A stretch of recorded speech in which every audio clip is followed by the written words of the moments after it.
Hi, Saelia.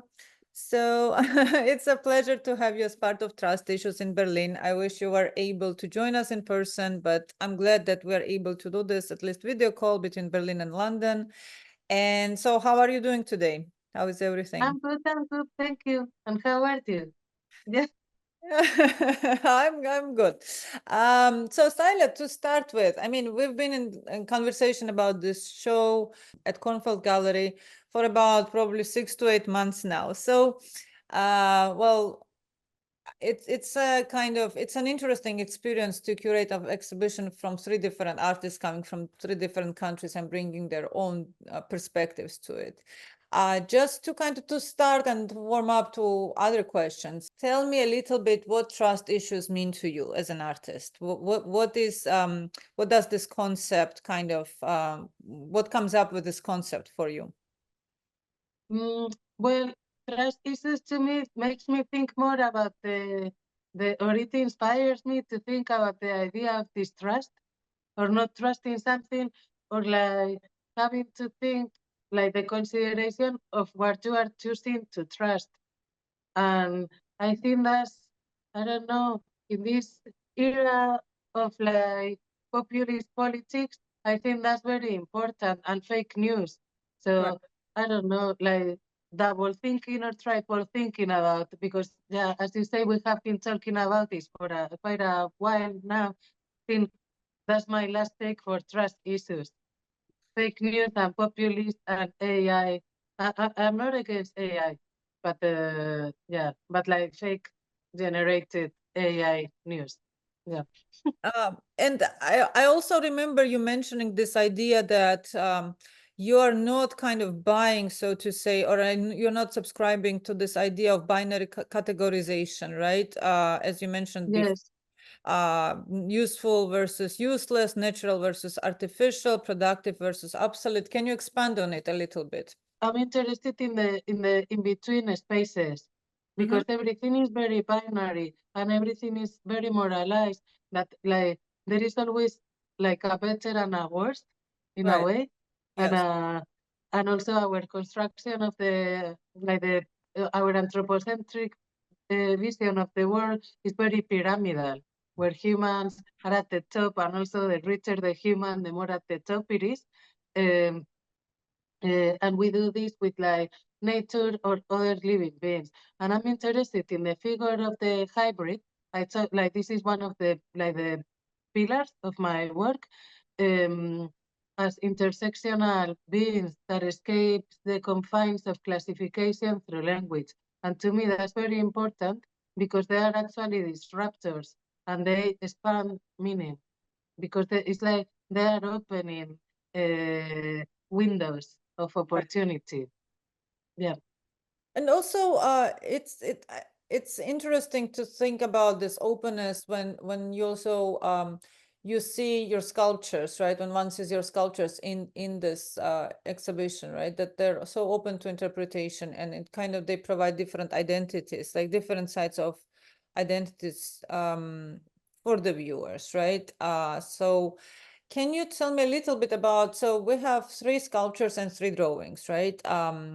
In show. So tell me a little bit, so in time, in terms of timeline, when they were created, what's the time span here? Because I remember that stools are from 2024. This is tools. Yeah. And the drawings were just created within the last 3 months, as far as I remember. Yes. Yes. Also 2024, 2025, something like that. Yeah. 24, 20. So Yeah. the blue stool is one of the newest, Mm-hmm. like the blue green teal, and is that a non-binary figure, Right. because it's quite like muscular and yeah. Um, but it's quite sexy, because it's like sort of wearing like lingerie, uh, and yeah, and then the drawings are from 2024, and one of them, the one that has the head as a spiral, Right. yeah, it's sort of like centrifuge. It's a figure that you don't know if it's dancing. Well, it's inspired in the dancing minute from Yes. the Greek, yeah. and it's between dancing, dying, dissolving, like it's Yeah, like exploding with joy, basically. right, So it's yeah, I always like to do things that are well intriguing and a bit dark, but also joyful, right. like between cartoony and scary. I guess. Yeah.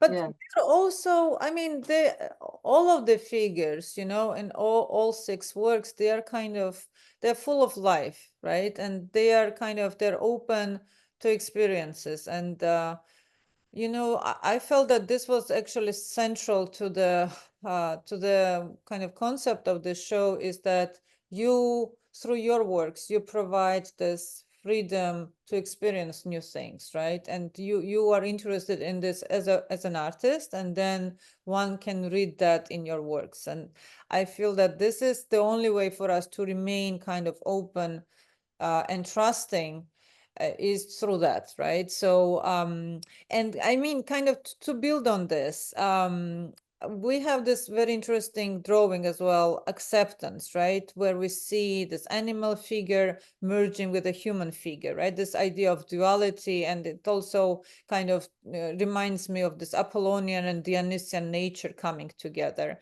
So, tell me a little bit, please, about this drawing. So it's yeah, it's two bodies of different like animals, like anthropomorphic animals, and Right, one belongs to the sea world because it's sort of like a frog, an amphibian, and the other is like a hairy, monstrous body with like big right. claws, you know, and Yeah, quite like muscular and thin.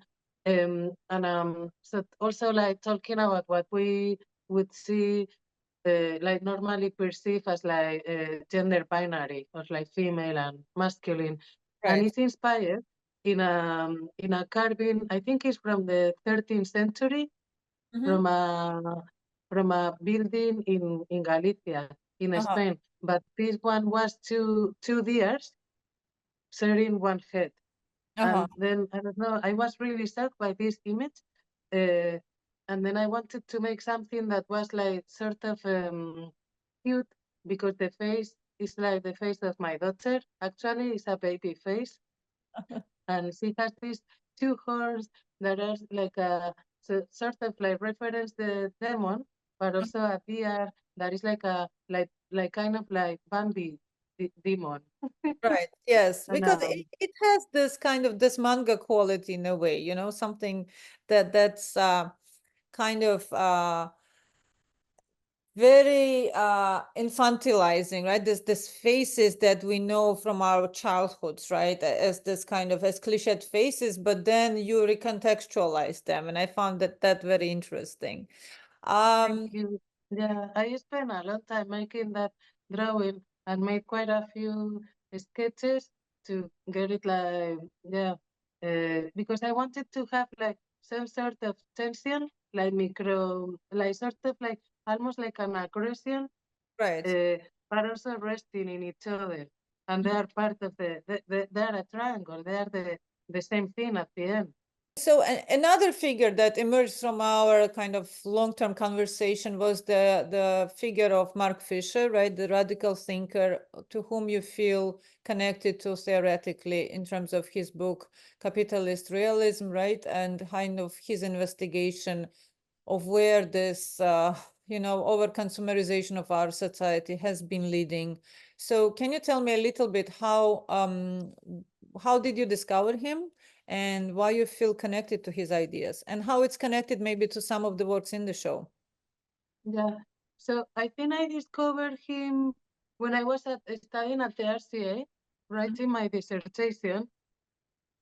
I don't know who recommended it to me, but I just remember reading the book, and I think I read it in like one evening, and then I have to read it because I'm dyslexic. I have to read it and take notes like Right. quite a few times. But I was really fascinated. Also, my English was quite bad at that time, and I really like I don't know. I remember like sort of like being hit by glimpses of like things from the book, like wow, like the thoughts, like I think they were coming to me a bit in delay or something because of the language barrier.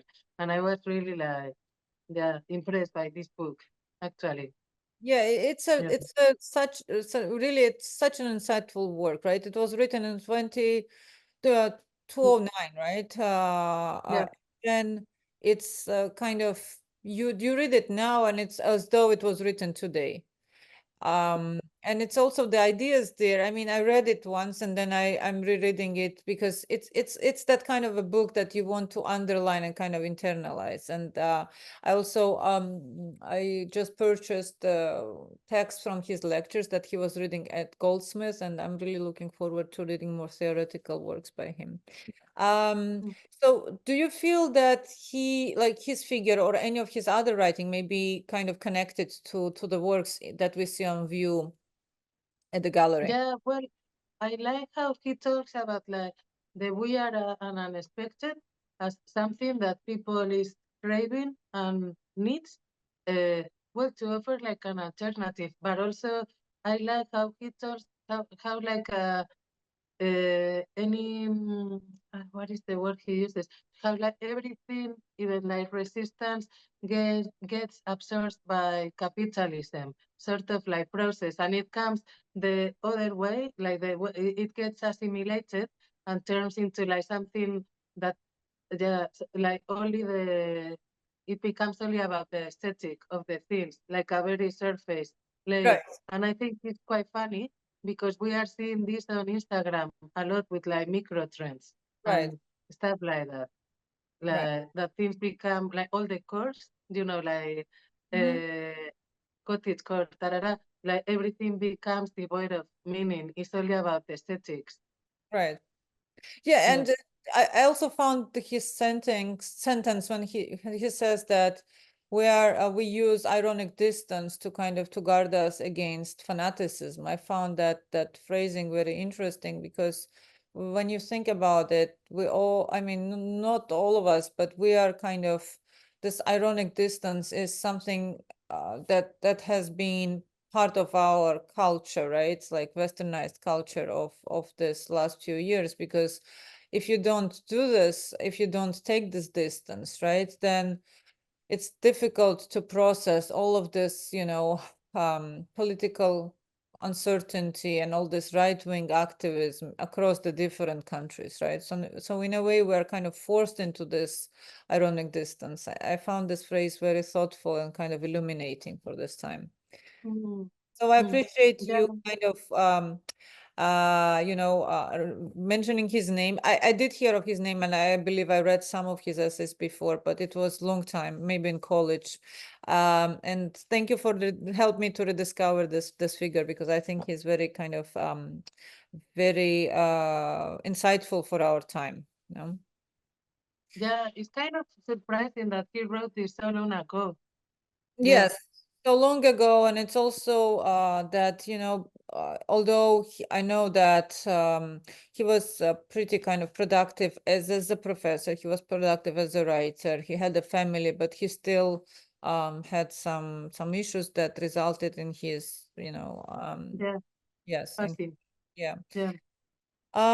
Okay, so next question. Alongside the more theoretical approach, you also are deeply immersed in, in humor, in risk experimentation, pop culture, folklore. Where do you see the value of these attributes or these cultural motifs in these gloomy times that we kind of just touched on? Where do I see the value? I think more and more I'm getting like lured into chaos. And I think because we are living in like very confused times, Right. an agglutination and amalgamation of different influence actually reflects more our presence. I don't think for me personally, it's not a time for minimalism. Right. Actually, the opposite is more about like um, it doesn't need to be like dirty, but like confusing. Mm-hmm. Yeah, I think for this is something I'm actually more more. I think in the Ljubljana Biennial, I'm going to make work about this, and the installation is about this, about like when you look at yourself in the, it's going to be some mirrors. You look at yourself in one reflection and you see one background, but actually what you are looking in the, at the same time, like the image in one screen or mirror is one, but then the other background is totally different. So it's like living in two different realities at the same time. And also with like, we are past globalization now in a way, but I think like all the references and like especially coming from like more of like provincial backgrounds and moving to big cities or like sort of like countries like in Spain where I'm from, it's like the wider scope of references is like so vast that I want to include it in Mm. the work like maybe nothing like, well, yeah, I think like what I reference, we, it can be like something from the 80s, from today, and from the 13th century. It's also kind of this idea of living in this, you know, in a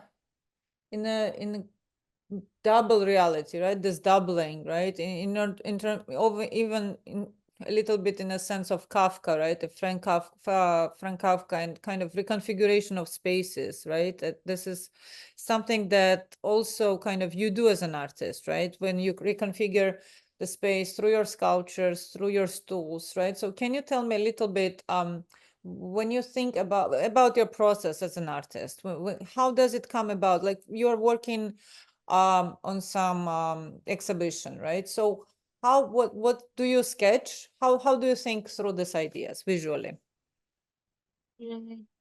Well, I, mm, it comes from like a seminal idea or like some different, like, it's like, how can I combine these works, these kind of like different topics together? Right. And then doing research about them and lots of drawings. And at the beginning, it's quite tough. Like it seems it never going to like make sense together. And then suddenly everything start taking shapes into like, yeah, different sculptures or drawings. And I like to combine it, as you say, like maybe some of the drawings are on paper or some sort of like support that is more independent. Others are like big scale drawings like murals, and others are sculptures because they do work as anchor points that configure the space and how you have to navigate it. But I'm very interested, especially working with like functional sculpture, that they bring like an element of distortion. Mm-hmm. Uh, Distorting. and Yeah. Yeah. yeah, and also when I make murals, I like to make these like very big figures. I don't know, like 4 meters tall, but then parts of it are made like small figures that are like like little dancers or something that are the size of my finger or Yeah. something. Yeah.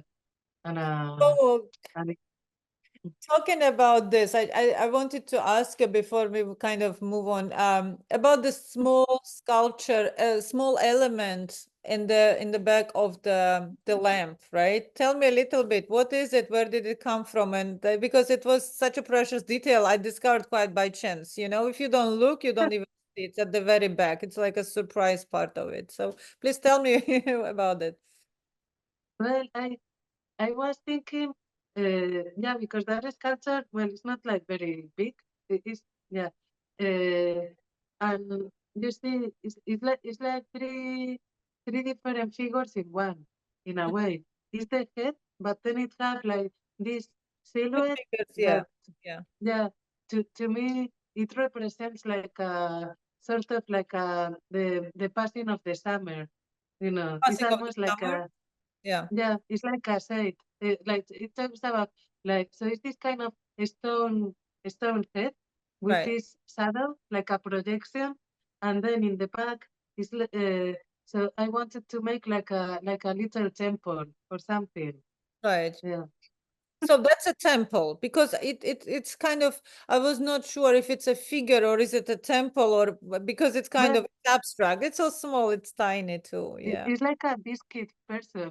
Yeah, it's yes, it was precious to find it out on the back. Yes, we didn't Thank expect you. it. Um, Yeah, is to bring like a more playful Yes, people to, playfulness. And yeah. this is kind of, I wanted to ask you as a last question, because you bring playfulness and again, openness and this kind of this element of joy, right? So can you please teach us how you find it as an artist? Because, artists are the best teachers in the end, for the rest of the society. I mean, how do you find it in this dark time that we are kind of experiencing in many different countries? Well, I don't know. I don't think I can teach anyone because, like, yeah, I don't feel I'm in the position of teaching, like, seriously. But it's more about, like, sharing, uh, because, yeah, I don't know. I think especially coming from the left, uh, like, it's lots of, like, doom and, Mhm. like, and eco anxiety. Right. And I think it was during COVID. It suddenly hit me like we. I decided it was like well, I was depressed as well, I think, because of the confinement and all of that. Right. But Yeah. it's like, oh, I want to enjoy and focus on positivity Right. because I noticed I was paralyzed by fear. And Yeah. fear is a very contagious emotion. And Yeah. like, yeah, thinking about the environment and destruction and I'm not saying like, yeah, it's great, everything is fantastic. I don't really think so. But I also think it's important to take a step back and appreciate that this is the probably the only time that we are alive.